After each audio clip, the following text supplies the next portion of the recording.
And welcome in. Late Kick is live. It is Thursday night, November 11th, the year of our Lord 2021. Jam-packed wall-to-wall high atop downtown Nashville. An unusually, nay, suspiciously crowded control room just beyond this wall here. Finally, actual people in the building, aside from just Director Colin and I. And I'm not speaking ill of Colin. I'm just saying, boy, it gets lonely around here. So, hey, if you see an extra fancy graphic or two tonight, it's because our friend Miranda came in and drop kicked the control board until we could get the sliders to work again. So we're very excited to have a jam-packed show and very excited to, actually have personnel in the building.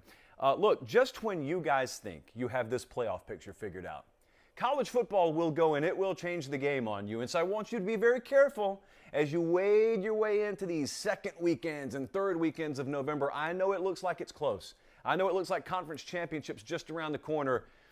Look, take it from a guy who drove a 12-seater van across Texas. Don't ever just unsuspiciously walk around any corners. You never know what's waiting around the corner. And I want to talk about a few of those games tonight. So we're going to do some predictions that we didn't get to the other night about some Week 11 games. I didn't even get to Georgia, Tennessee yet. I didn't even get to Purdue, Ohio State, Michigan, Penn State. I mean, there's a lot of potential, very treacherous hurdles out there. And in that vein, we're also going to talk about some playoff disaster scenarios. Is what we're going to call them tonight. I've got, I think, 3, maybe even 4 of them. One of them is just holistic, like the entire Big Ten, or holistically the entire Big 12. I mean, there's some really messy situations that we could get ourselves in. Also, the coaching carousel we have not touched on in about a week, week and a half. I like to let that breathe, but it is time to sort of re-up the intel and whispers and what we're hearing. LSU obviously open, USC open, but TCU open for the time being. And as you know, a couple of those that I mentioned are true keystone programs in that when they make moves, it's not over. That's the beginning of this massive ripple effect chain reaction throughout the sport. And you may sit there and laugh that someone's coach got taken and then, that program came and took your coach or your coordinator. So yeah, it stands to reason a lot of you should be interested in that. Ramen Noodle Express adding 2 more best bets tonight. Some of you thought that I forgot to put the Ramen Noodle Express in last week's show or Tuesday night's show. And to those of you who think that, I'm going to tell you, yeah, I forgot the other night. So I'm not going to forget tonight. If I do, they are going to yell at me, physically through this wall, yell at me. So we will remember that, and I'm going to add 2 more. We're going to have 8 before we go off the air tonight. And we're already 1-0 on the week. Maction, those MAC games have been very good to us. Remember, be sure you're following, because I already put 2 of them out on Twitter today. If you're not following, I'm not saying you're going to miss them. We're going to give them out on the show. I'm just saying you may miss a line movement. At Late Kick Josh, Twitter. At Late Kick Josh, Instagram. I figure that Instagram story is going to be pretty lit up this weekend because I'm about to head to Texas tomorrow morning. Earlier flight than normal. They're making sure they got a car for me out there this weekend. I'm not having a repeat of last week's debacle. So let's dive in here before I get to predictions for the weekend on games that we haven't touched on already. I wanted to talk tonight for a couple of minutes about some disaster playoff scenarios. I'm not talking about, what's the committee going to do with Cincinnati? What happens if Georgia loses the SEC title game? That stuff is fairly easy to figure out in comparison to some of the things that could happen. So let's walk through some of these together because I want you to think along with me because I think our minds may go down different paths depending on how you're guessing a playoff committee is going to handle some of this. The first one, which I think is by far the most intriguing, is the potential for what we're calling the Big Ten bumper car scenario to play itself out.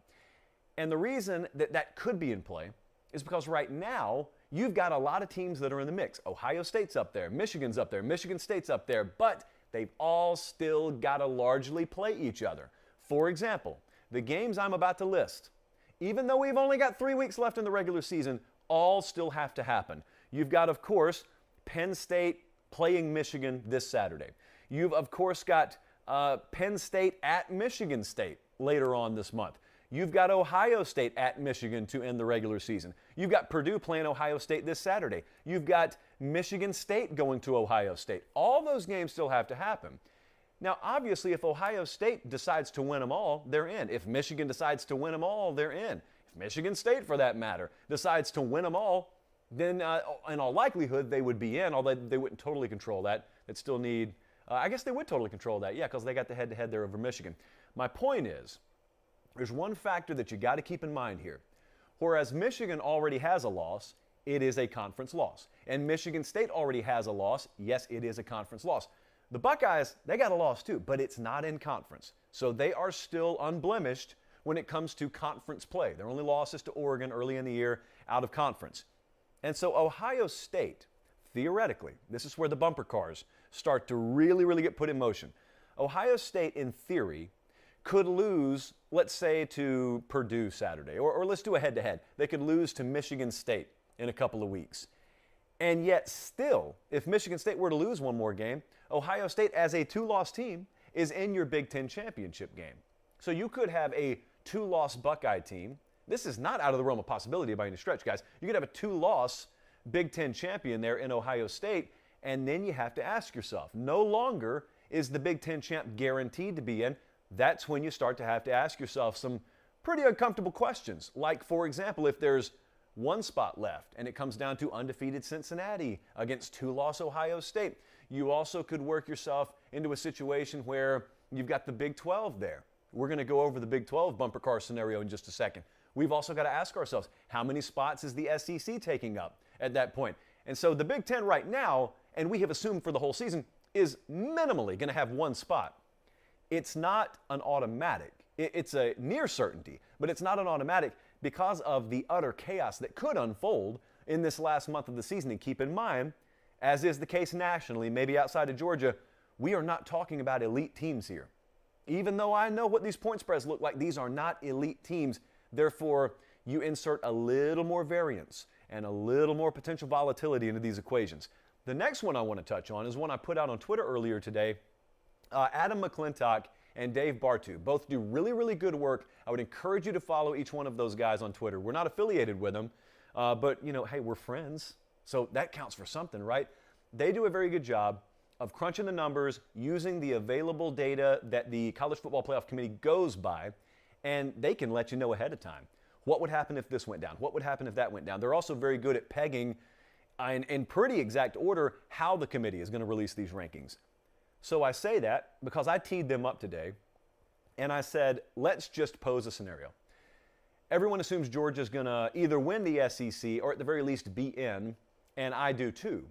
One of those at least is going to happen. But I wanted to know, because if Georgia doesn't win the SEC, everyone assumes it's Bama that's going to take it from them. But what if it was Texas A&M? So let's just say Bama's going to lose the Iron Bowl, and A&M doesn't lose another game.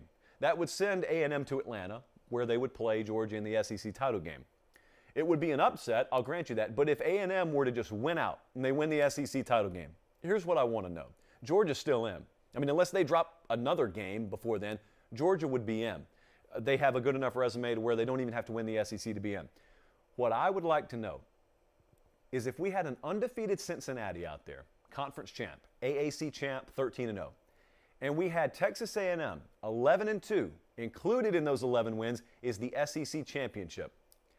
Not only have we never had a two-loss team in the playoff before, I think that two-loss team's ticket would be granted, and if there was only one spot left, I think the committee would put Texas A&M with a two-loss resume in over an undefeated Cincinnati. Now that's where I want you inserted into the equation, because I want to know what you think. Because I floated that past some people today. I did some radio hits all across the country today, and we were kind of chopping that up back and forth. And what I found funny was no one was on the fence. There were some people who immediately said, oh, Cincy's in. Two losses. Come on now, Cincinnati's in. And then there were people on the other side, and for that matter, Dave Bartu, who got back immediately, I think it's at CFB Matrix on Twitter, got back immediately. He said, well, number one, this is not plausible. I understand that. But we were having fun with it. And it is possible. Maybe not plausible, but possible. And the second thing he said was, but if it happened, this is A&M. I don't have to give you my opinion on it. I'm telling you the fact of the matter, based on the way we know this committee operates, A&M would be in. Now, can you stomach that? I can. That's where I would go. That's where I would lean. If you take all the critical metrics, you don't have head-to-head, obviously. Cincy's strength of schedule is going to be in the hundreds. Whoa, what just happened to me? Did you guys see that? You're listening on podcast. This sounds like weirdness, but I just flew out of the screen for a second. I'm going to go back and use that later. I know someone sausage fingered their way to a mistake in there, but I'm clipping it. I'm using it later. So I'm just leaving that out there because I want to look at the comment section. Probably not going to check it tonight. I want to go there tomorrow morning, give it a good 12 or so hours to sizzle. Undefeated Cincinnati, two-loss SEC champion Texas A&M. if there's only one spot left in the playoff field and you got to choose one, you can't take both, whomst would you put in? How about the Big 12 bumper car scenario?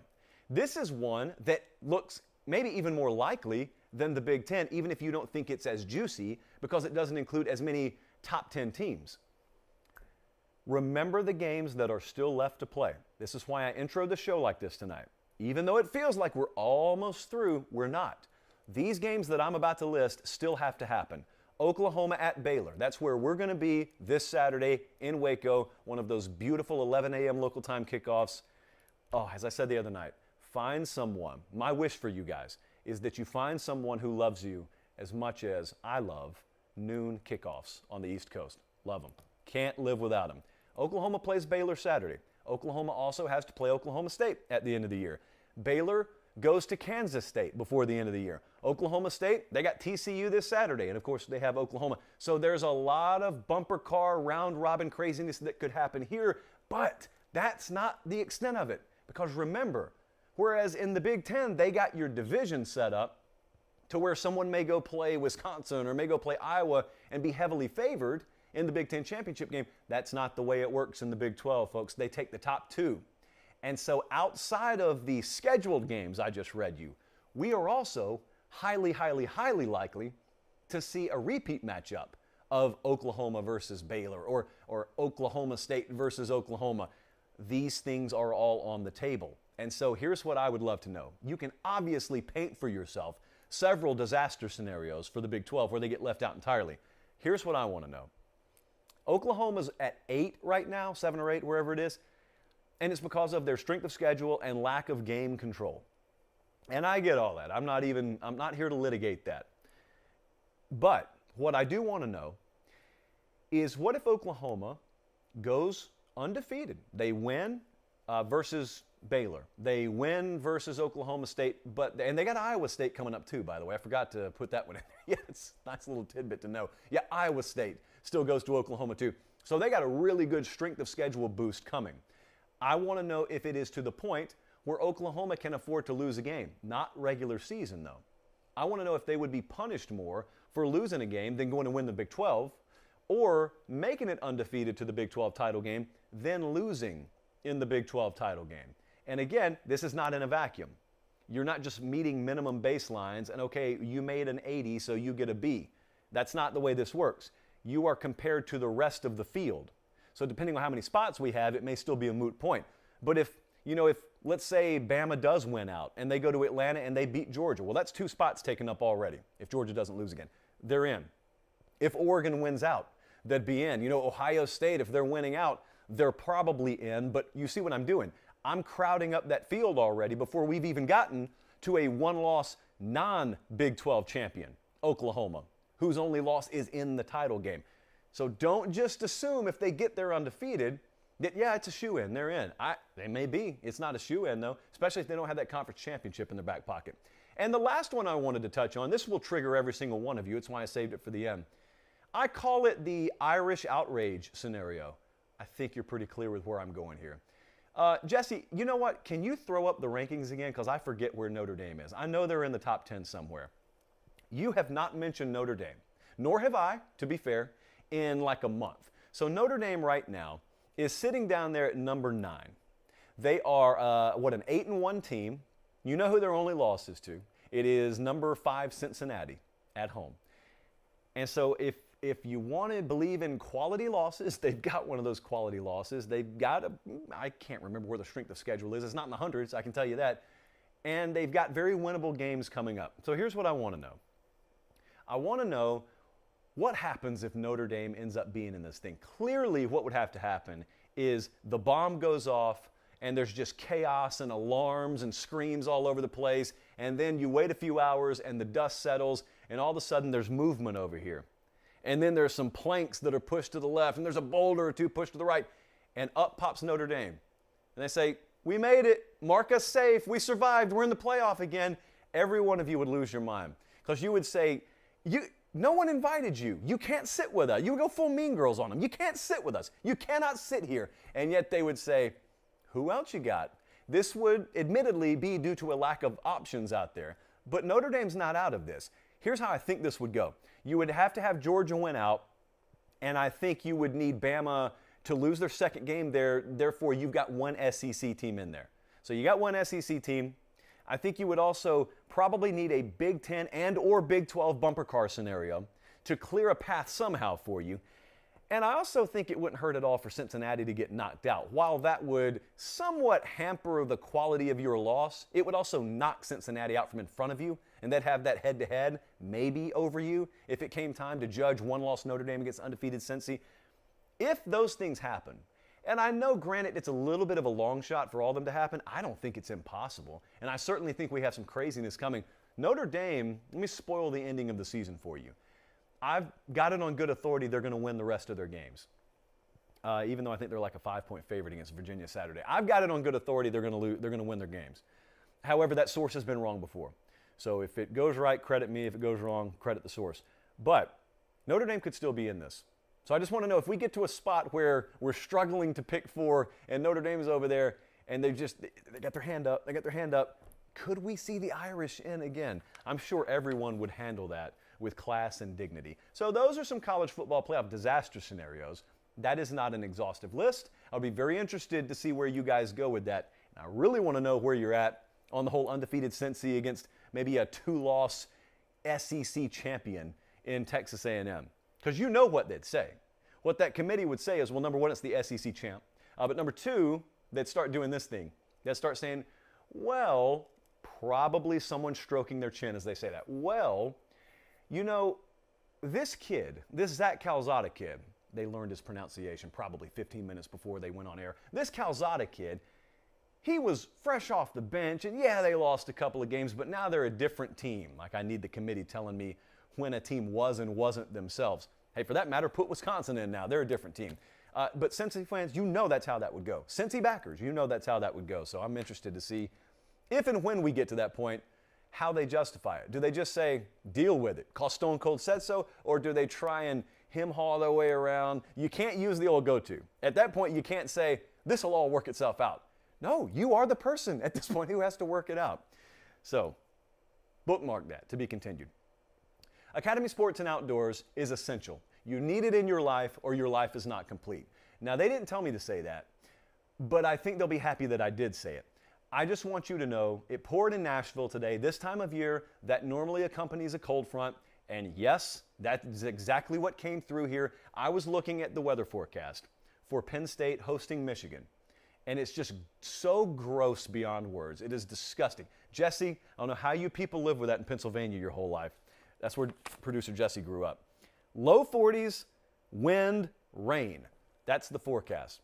And so when I was up at State College for the Auburn game a couple of months ago, yeah, there was a lot of Academy gear up there, but most of you were wearing short sleeve gear. It was a very, very nice night.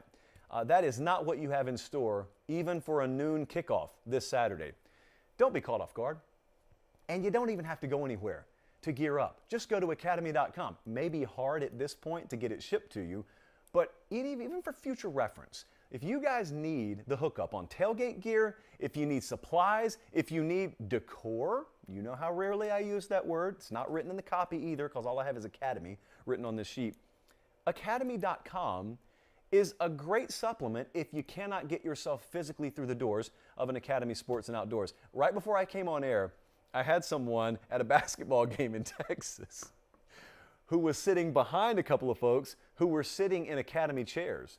And there was a picture taken, and they sent me the picture and said, got 2 fans of the show sitting in front of me. Now, I cannot promise you that 100% of people who shop at Academy do watch this show. But I can promise you 100% of people who watch this show do know about Academy. And at that point, it's up to you. How much do you really want to be a part of the Late Kick family here? Because I know you got an extra $5 laying around somewhere. And in the words of Michael Scott, you don't need $5. You already have $5. Or 10 or 100, you know, if you really, really want to feel fancy about yourself. But academy.com, when you need to gear up, that is the place to go. One-stop shop for everything. They are the official outdoor sporting goods supplier of the Big 12. That's where I'm going to be this weekend. Of the SEC, that's the footprint I reside in. And Late Kick, that's the show I represent. Thank you so much for Academy being our one ride or die sponsor.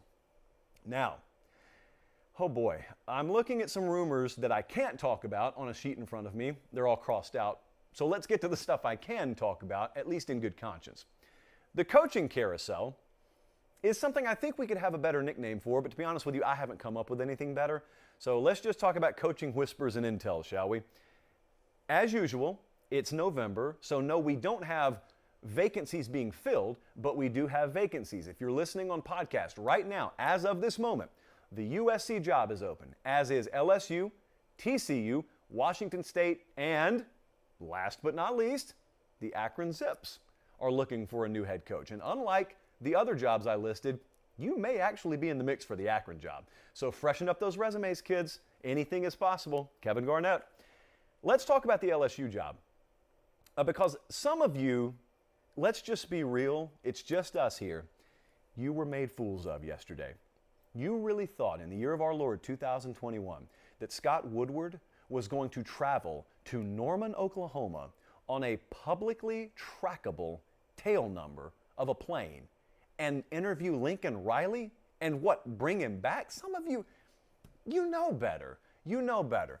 But when you're in love or intoxicated, some of you are both when it comes to this coaching search, your mind and your heart can lead you to believe some crazy things.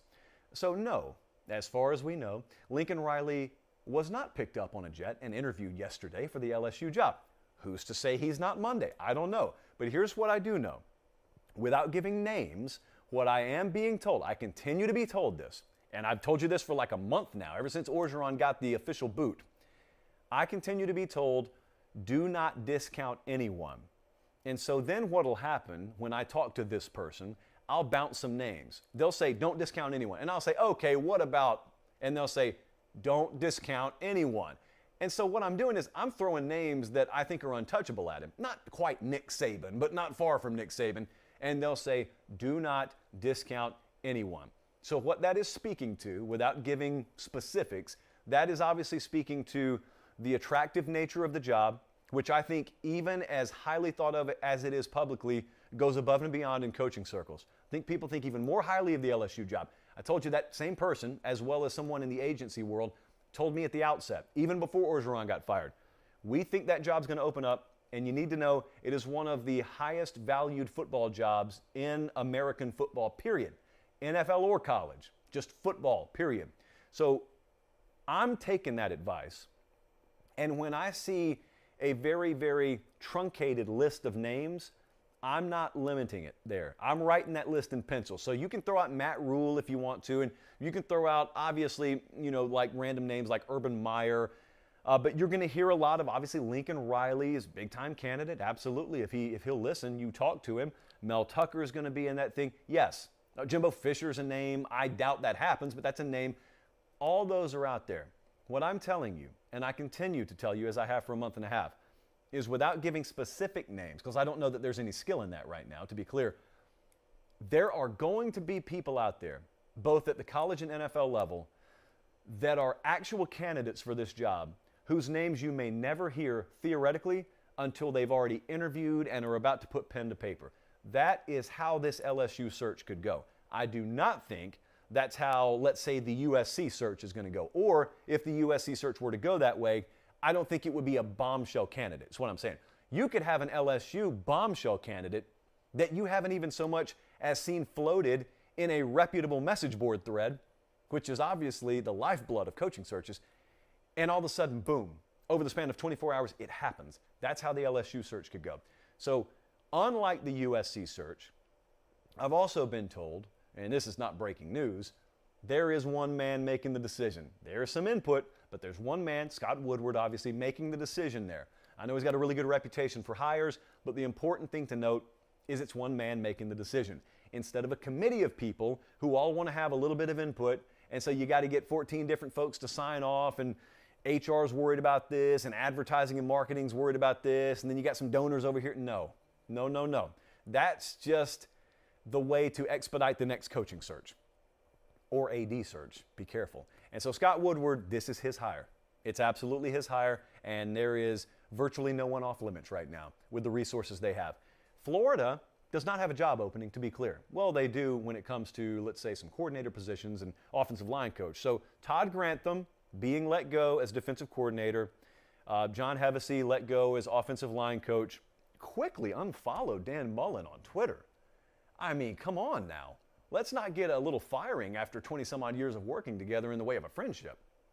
But when they want to talk, I'll be happy to be the intermediary. I had a question on the Late Kick Extra podcast that I recorded and released this morning. And the question was, do you think Dan Mullen's fate has already been decided one way or the other? And my answer was, no, I don't think so. Then the follow-up was, do you think if he wins the remainder of his games this year, Dan Mullen will be back in 2022? Now, I had to stop and think for a little while. My answer is yes. I do think Dan Mullen would be back. So I do not think a decision has been made down there. If they're going to get rid of him, as it turns out, I don't think that decision's been made yet. So because I believe that, I also believe if he does nothing more to, further remove his name from the equation, in other words, if they just keep winning, I think he would remain there. They've got Samford, they got Missouri, and then they got Florida State. So, that's a 7-win regular season. I was doing radio with Mark Ryan today. We were kind of going back and forth. Has Dan Mullen done enough? You know my opinion. I think it is time for a change there. He was on the other side. He's a Florida guy. And he said his opinion was Dan Mullen has done enough. And one of the things he threw at me that I disagreed with on air there, and I'll disagree with here, was the winning percentage, which I think is just above 700. And I remember when Lloyd Carr was on the way out at Michigan. And one of the folks defending Lloyd Carr at Michigan, I remember this as plain as day. It's like 15 years ago. I remember this as plain as day. I was listening to some national talk radio, and someone called in and said, how can you fire a guy who's winning 70% of his games? The way you fire him is because he's only winning 70% of his games at Michigan. And the way, theoretically, if you wanted to make a move on Dan Mullen that you would justify it, is he's only winning a little over 70% of his games at Florida. That's not good enough. I know 70% sounds good. It's not good enough to be only at 70% with all the advantages you have.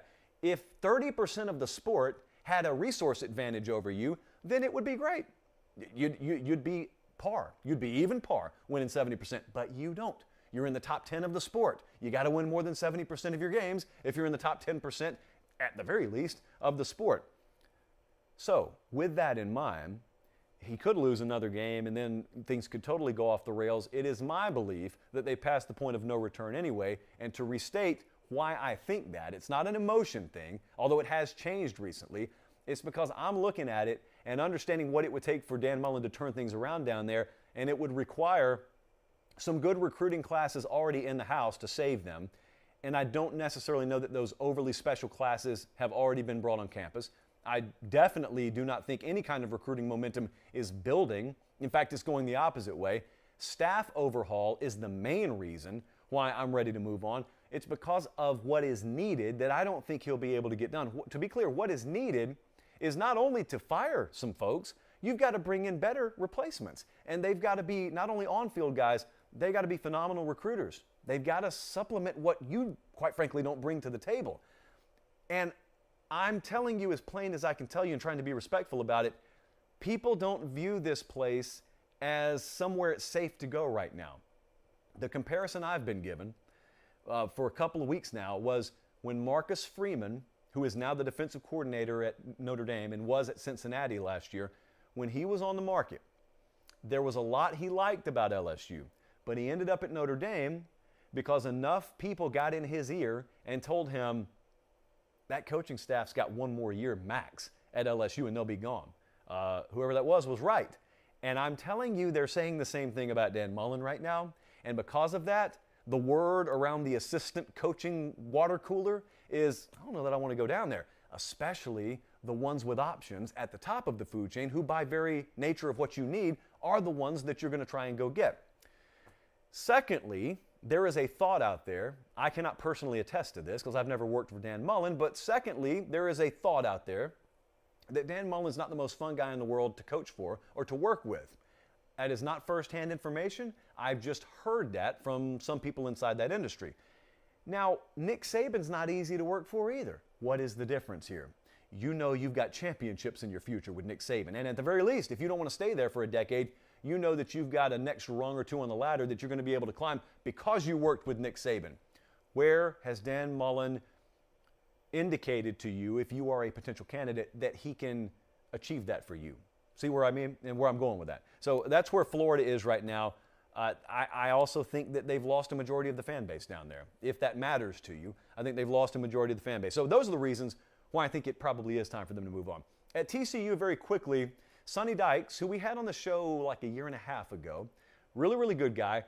The talk out in Texas was when TCU seemingly abruptly moved on from Gary Patterson, the closer you get to that situation out there, most people understood they made that move because they wanted to get ahead of Texas Tech, because both of them were looking at Sonny Dykes and what he was doing at SMU and saying, if he can do that there, what could he do here? And so TCU moved, and it looks like they're going to get Sonny Dykes. Nothing is finalized, at least when it comes to pen on paper, but it looks like that's where they're going to end up. So having said that, then obviously if that happens, that opens up SMU. It was reported last week, and I think this is dead on the money, that Sonny Dykes has an extension offer from SMU just sitting on his desk, and it hasn't been signed. I'm going to let you guess why that hasn't been done. But those are where some of those coaching searches are right now. Look, I wanted to do 10 minutes on the Akron job. They told me we don't have time. I said, don't we broadcast on the internet? Don't we have unlimited time? And then they ripped the Akron notes up in front of me. Really disrespectful. Tell you what, you mess with the zips at your own peril. Let's move on to the Week 11 spotlight, where I will not break down an Akron game. Some games we didn't get to the other night that I wanted to get to tonight. Georgia is laying 20 at Tennessee. There's been a little buzz around the South this week, mainly because people have waited for Georgia to play an offense with a pulse. So they finally do that Saturday at Neyland Stadium. It is the 3:30 Eastern Time game of the week on CBS. I'm very interested to see how Georgia handles Tennessee's tempo in this, because it's just not something that they face a lot. You know what it almost feels like? For Georgia, it almost feels like all these teams in the Big Ten. When they face Ohio State, you say, ooh, how are they going to deal with that passing game of Ohio State? Let's go look at how they've dealt with other good passing offenses this year. And then you look and you look and you look, oh, there is no other passing offense up there like Ohio State. Well, when it comes to Georgia's schedule, they really haven't faced an offense that replicates or even comes close to doing what Tennessee does. That doesn't mean they won't be able to handle it.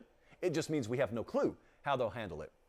Very interested, so number one, to see how Georgia deals with that. Because it could be that Tennessee stings them early and Georgia's a little staggered, you know, the old cattle prod to the neck effect. But listen, there's a reason why that's risky and why every team in America doesn't do it. It could really snowball on Tennessee early too. It could be 3 and out, 3 and out, 3 and out. Georgia's all of a sudden got a 25-7 plays run advantage at the end of one quarter. Oh, and by the way, this is where I want to remind you that Tennessee's defense was on the field 99 plays against Kentucky last week. So yeah, it's high risk, high reward, but there's no other way Tennessee knows how to play. I think, though, quick passing, tempo-based, rhythmic, that kind of stuff that you normally talk about in Tennessee, I think it's important with Georgia, too. Because one of the edges, if you want to call it an edge, that Tennessee has is they've been really good at generating pressure. They've been really good at disrupting quarterbacks. And so I'm looking right now, and I'm looking at Stetson Bennett, and I'm looking at where Georgia can have the most success. And they lost Arian Smith, who I really thought was coming on for them. That's a very, very big blow for them. May not matter Saturday, but it's a big blow for them down the road. Absent just that home run, grand slam, deep threat, what they need to do early is they need to hit themselves about 5 or 6 quick slant passes, or they need to work out on the perimeter screen game, and they need to loosen that box up a little bit, because I can tell you, I don't care what Stetson Bennett's done so far. Every defensive coordinator you face for the remainder of the season is going to make that guy prove that he can beat them with his arm before they adjust philosophically. And so I think that's what they have to do, and I think that's what Georgia and that offensive coaching staff specifically will do Saturday. So here's where I am on this game. I plugged it into the model, and the model, of course, likes Georgia to win. So it's not necessarily smelling an upset, but it is smelling a Tennessee cover. And so it's got Georgia by about 17. So I'm taking Georgia to win. I will take Tennessee to cover. This is a classic example of a game where even if the favorite were to win, a la Alabama over LSU last week, yeah, Alabama won, but you looked at that and all kinds of alarm bells went off in your head. So I'm not saying it's going to be this drastic in this game. It's an example of a game where possibly you come out of it and you say, did you see the Georgia game? No, what happened? Well, they won, but man, Tennessee did this, this, this, and this. Just keep that in the back of your mind down the road. It's that kind of game possibly. Or Georgia could win like 42-0 like they did the last time I was up there for that game. Michigan is now a 1.5-point favorite on the road at Penn State. So as I said, this is a noon Eastern time kickoff. I believe the network is ABC, yeah. Listen, our model loves Penn State. So am I mad a little bit that we could have waited later in the week and gotten points instead of taking it at a pick? No, not really, because I think Penn State's going to win the game either way. I'm going to go in reverse order, obviously, where I give you the pick and then justify it. But the weather is not a question here. The weather is just going to be sketch-af all afternoon. You're going to have wind, it's low 40s, it's rain, it's disgusting. It's everything you would expect Michigan at Penn State in early to mid-November to be. So here's what Penn State has to bank on.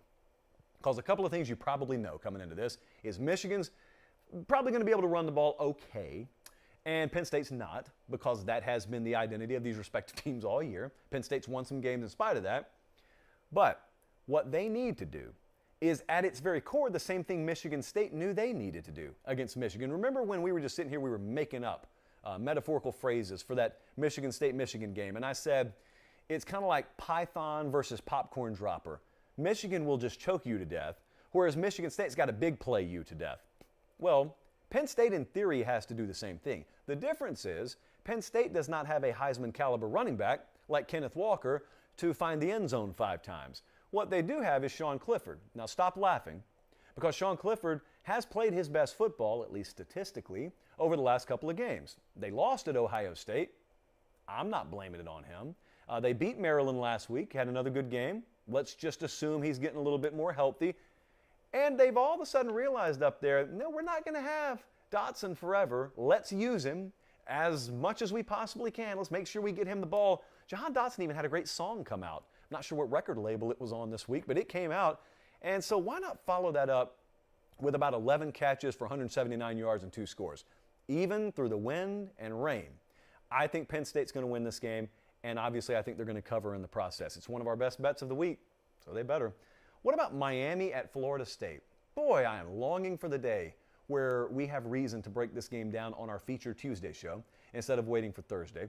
Miami is a 2.5-point favorite. This is a 3:30 Eastern Time kickoff on ESPN.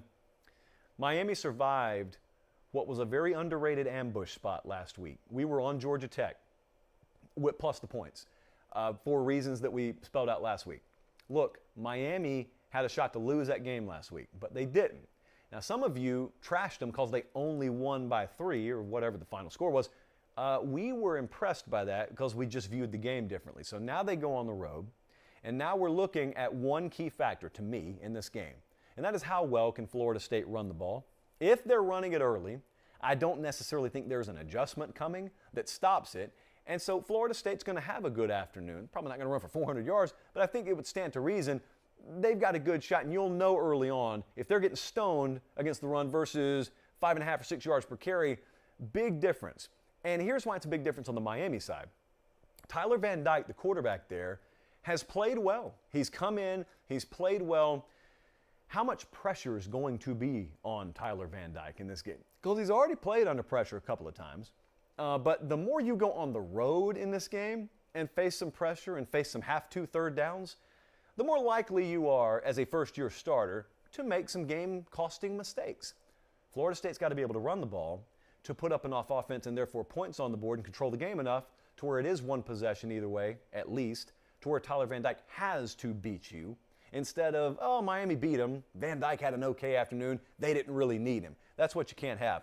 Also, very curious about what kind of factor Doak Campbell Stadium is in this game. Not a night game, 3:30. Should be a good atmosphere. There's no reason for it not to be. We'll see. Right now, Miami minus 2.5 is one of our favorite bets of the week. So obviously we're taking Miami to win, and we're taking Miami minus the points. Last game I wanted to touch on, because I'm going a different way in this game than what I can tell a majority of the public is. Purdue at Ohio State. Ohio State is minus 21. Right before we came on the air, I was looking at some books out there. There are even some 20.5s out there. Saturday, 3:30 Eastern, ABC. My immediate feel on this game is Ohio State blowout because of a very, very bad dynamics spot. Normally, you know, it's a rubber band effect both ways in this game, and that spells bad news for Purdue. Here's what I mean. Last week, you had Ohio State have to survive on the road at Nebraska. That is obviously an underachievement relative to point spread expectation. Now, typically, you have a progression, regression to the mean. Well, that would rubber band Ohio State upwards. Purdue, meanwhile, pulls off the outright upset over Michigan State, and that was well above point spread expectations, which means you would figure they rubber band down and they pass each other in the process. And I know that's a big number. You're looking at Ohio State. Ooh, they almost lost last weekend. Ooh, Purdue, they already took down 2 top 5 teams. They don't even have to win. You're giving me 21 points. Just telling you what I love, because I'm going to take Ohio State to win and cover. And the reason I love the Buckeyes so much this week is because that offensive line, which, make no mistake, has the capability to play at the best level in the country on any given Saturday, has been trashed all week. And not Caleb Williams. We'll talk about him a little bit later. C.J. Stroud has been trashed all week. I mean, there have been some really derogatory terms being thrown around Columbus, Ohio, and the surrounding area about his unwillingness, not inability, let me stress, unwillingness to grab an extra yard or two. And these folks are not wrong, by the way, when they're questioning, I'm not going to say toughness. Well, they are. I'm not doing it, but some people are questioning toughness. And there have been some times, like I said on the Sunday show, where I watch C.J. Stroud and I see an extra chunk of green and he doesn't take it. I'm not talking about, like I said, Calzada lowering his shoulder into a safety. I'm not talking about that. And he was asked about it this week. And he said, I'm not here to run the ball. I'm here to play quarterback. I'm here to throw the ball. So I'm not interested in that. Anyway, whatever he said, public notwithstanding, I think you'll get one of the best performances from C.J. Stroud and that receiving core of the season this Saturday. And I think Ohio State will win, and I think they'll cover. So those are some more games we're looking at. And of course, as usual, a game that we did not mention is probably going to end up being what we lead the show with on Sunday. Let's get out of here with the latest best bets on the Ramen Noodle Express. We're already 1-0 on the week. This time last week, we were already 2-0 on the week. So let's just go ahead and circle Central Michigan. Thank you very much, Chips. They covered the 3. These are the games we're on. Quickly, I'll read the ones we've already handed out, and then I'll give you the 2 new ones. We've got Penn State right at a pick. We are on Texas Tech plus 10. We're on Miami minus 2.5. Central Florida plus 7.5. East Carolina plus 6. Those are the games we're already on. As of a couple hours ago, you already got these if you follow on Twitter, @LateKickJosh. We are adding Kentucky minus 21. Hold off if you are looking at 21.5 at your book. This is available. This is available at Caesars. It's available at several other books. So either add your options so you can get 21, or if you're just using one option, wait for 21. We're taking Kentucky minus 21. And Air Force minus 2.5 is widely available. They're at Colorado State. I want to stress before I recap again, we are not done. There are a couple of more lines that we're waiting to move that we think will move in the direction we want them to. So make sure you're following on Twitter @LateKickJosh. Air Force minus 2.5, Kentucky minus 21, East Carolina plus 6, Central Florida plus 7.5, Miami minus 2.5, Texas Tech plus 10, Penn State pick, and thank you already to Central Michigan. And thank you guys for being tuned in. Been a great week. Numbers across the board are ridiculous. So thank you so much for that. I am headed out to Texas tomorrow. Look forward to seeing a lot of you in a place that's unfamiliar to us. We've never been to a game at Baylor, so I'm looking forward to that. Look, I'm not against sailgating. I'm not against getting out on a boat on that river before the game, because after we do our live hits, I got some downtime. So if you got some extra food and an extra seat on a boat out there, then hit me up in the DMs, because I will be happy to come meet you. I will come to you. You do not have to bring the boat to me. So for who's in here? Miranda's here, Jesse's here, Director Collins here. I'm Josh Pate. Thanks so much for tuning in. Have yourselves a great start to your weekend, and God bless.